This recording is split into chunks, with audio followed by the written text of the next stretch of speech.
Di Pietro, comincio da lei. È un Berlusconi rassegnato quello che abbiamo visto oggi alla Camera?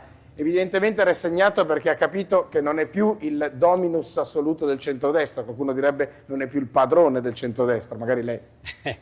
A inizio di trasmissione permettimi di dire una cosa. Sì. Cioè, voglio dire, tutto si può dire di me, meno che io possa essere solidale con Berlusconi. Però,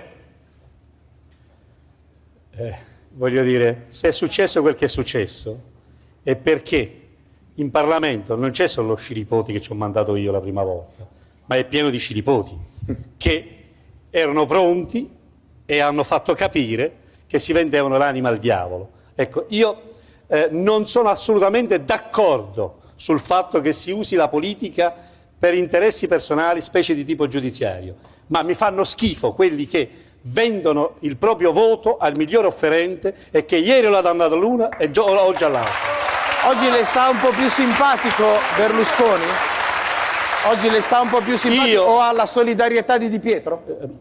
Torno a ripetere, io contrasto di Berlusconi la ragione fondamentale perché si è messo a fare politica, perché io che lo conoscevo, l'ho conosciuto processualmente quando facevo l'imprenditore, sono e resto convinto che si è messo a fare politica per motivi personali giudiziari e non per l'interesse del Paese.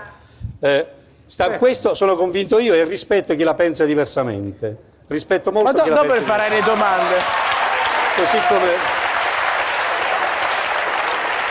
Così come chiedo, ma proprio oggi io ritengo che oggi che c'è la resa di una storia personale che ho vissuto anch'io sulla mia pelle, perché oggi c'erano tanti sciripoti pronti a tradire Berlusconi, ieri c'erano tanti sciripoti pronti a tradire me, anzi che hanno tradito anche me. In questo senso io oggi a lui e a coloro che hanno perso rendo l'onore delle armi.